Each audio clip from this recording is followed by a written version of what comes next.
Hi everyone, my name's Oscar and this is the Scafidi Travels YouTube channel, and today I'm going to talk you through the top 5 apps that I couldn't live without as a travel writer.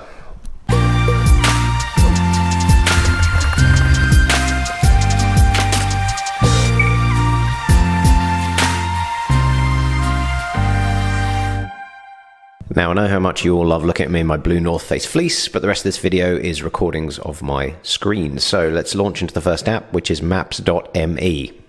Maps.me provides detailed offline maps and it's free of charge, and I really like it because you have to make maps as part of the travel guide writing process. So here is a selection of all the different areas that I mapped for the Bradt Travel Guide to Angola a few years ago, and I'm just zooming in now on a place called Lobito, and you can see every single red dot that I've dropped is a GPS tag location with some information about a hotel or a restaurant or something. You can see those notes at the top there.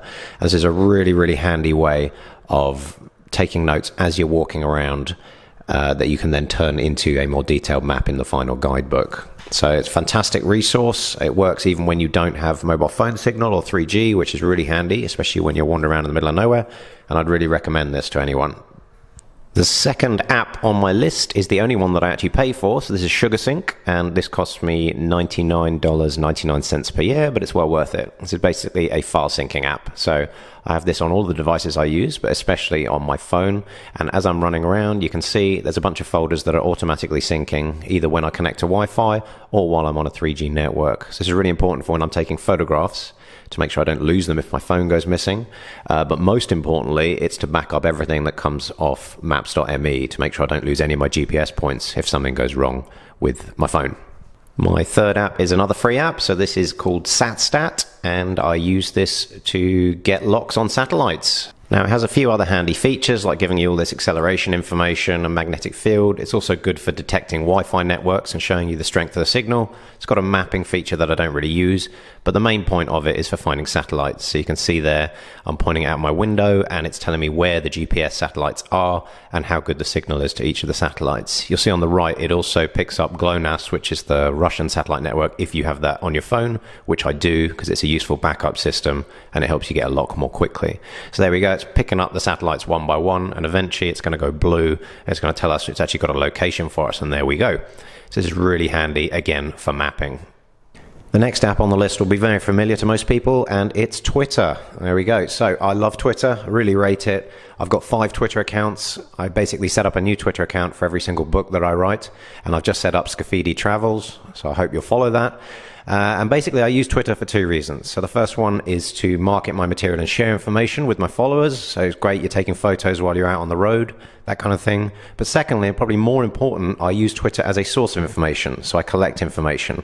It's great, you know, people write reviews of hotels on there, they put addresses for restaurants. If you're looking for obscure bus timetables, that kind of thing, Twitter's the place to go. And there's often people that you can ask on there. It's a really engaged community. So if you tweet out to people or businesses, it's a good way of getting a quick reply. So I really like Twitter. So our 5th and final app is SeatGuru, and this gives you seat maps on airplanes. So a big part of my job is flying. That's kind of unfortunate because I really hate flying, and I never allow airlines to randomly allocate me a seat. I always come onto SeatGuru, I'll put in the date, put in the flight number, the airline, click find seat map, and it will show me exactly what the layout of the airplane is, and it gives suggestions as to where you might want to sit.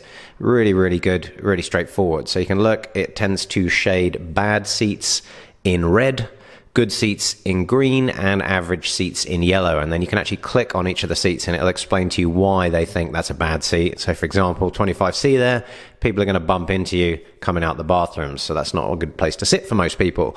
Extra leg room in row 10 because you're next to the exits. Really good. And also I can see on this flight there's no point paying for business class because it's basically the same as economy. So that's the top 5 apps that I couldn't live without as a travel writer. Let me know in the comments below if you think I've missed anything out, or if you can think of a better alternative to one of those 5, and please don't forget to subscribe.